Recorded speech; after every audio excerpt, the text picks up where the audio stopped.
আসসালামু আলাইকুম প্রিয় ভিউয়ার্স, আশা করি আল্লাহর রহমতে আপনারা ভালো আছেন। আমি ভালো আছি আলহামদুলিল্লাহ। আপনাদের সামনে একটি মেডিসিন নিয়ে হাজির হলাম। আপনারা স্ক্রিনে দেখতে পাচ্ছেন ডাইকট ক্রিম। এই ডাইকট ক্রিম নিয়ে বিস্তারিত আপনাদের সামনে আলোচনা করব। এটি কেন ব্যবহার করবেন, কি পরিমাণে ব্যবহার করবেন, এর কার্যকারিতা, পার্শ্ব প্রতিক্রিয়া বিস্তারিত আলোচনা করব। ডাইকট ক্রিমটি প্রস্তুত করেছে ড্রাগ ইন্টারন্যাশনাল লিমিটেড। ক্রিমটির মূল্য ৪৫ টাকা।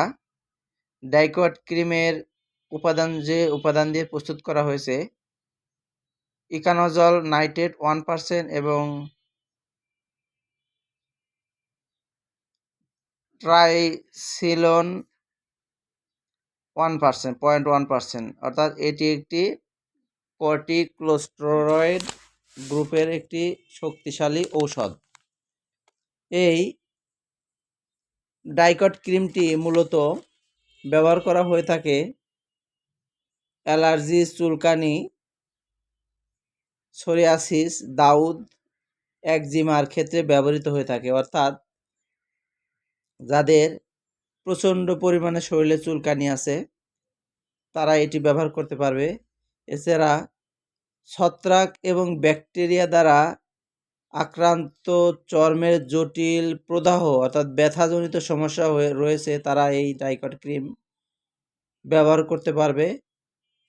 অর্থাৎ ছত্রাক এবং ব্যাকটেরিয়া দ্বারা আক্রান্ত হলে আপনারা এটি ব্যবহার করতে পারবেন। এটি একটি কর্টিকোস্টেরয়েড যা ব্যথা এবং চুলকানি বিরোধী, চুলকানি নাশক এবং অ্যালার্জি বিরোধী হিসেবে ব্যাপকভাবে প্রচলিত এবং খুবই ভালো মানের একটি ক্রিম।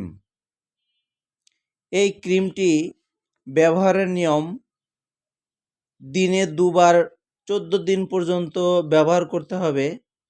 ব্যবহারের নিয়ম ত্বকের উপর আস্তে আস্তে ঘষে লাগাতে হবে। সকালে একবার, রাতে একবার। এটির পার্শ্ব প্রতিক্রিয়ার মধ্যে রয়েছে ক্ষণস্থায়ী জ্বালাপোড়া হতে পারে।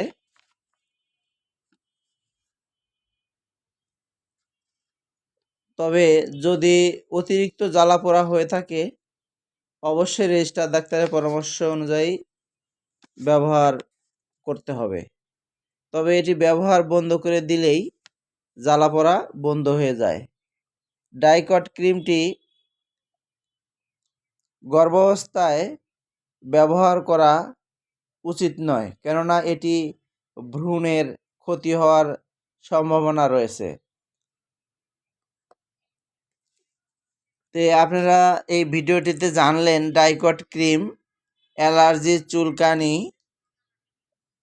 সোরিয়াসিস, এছাড়া ছত্রাক এবং ব্যাকটেরিয়া দ্বারা আক্রান্ত চর্মের প্রদাহে এটি ব্যবহার হয়ে থাকে। প্রিয় ভিউয়ার্স, ভিডিওটি যদি ভালো লাগে আমাদের চ্যানেলটি সাবস্ক্রাইব করবেন। আর যে কোনো ঔষধ ব্যবহারের পূর্বে এবং সেবনের পূর্বে অবশ্যই রেজিস্টার ডাক্তারের পরামর্শ অনুযায়ী ব্যবহার করার চেষ্টা করবেন, কেননা সামান্য একটি ভুলের কারণে অনেক বড় ক্ষতি হওয়ার সম্ভাবনা রয়েছে।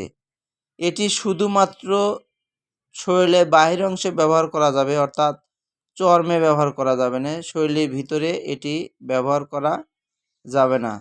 তো প্রিয় ভিউয়ার্স, আজ এ পর্যন্তই। ভালো থাকবেন, সুস্থ থাকবেন। আসসালামু আলাইকুম।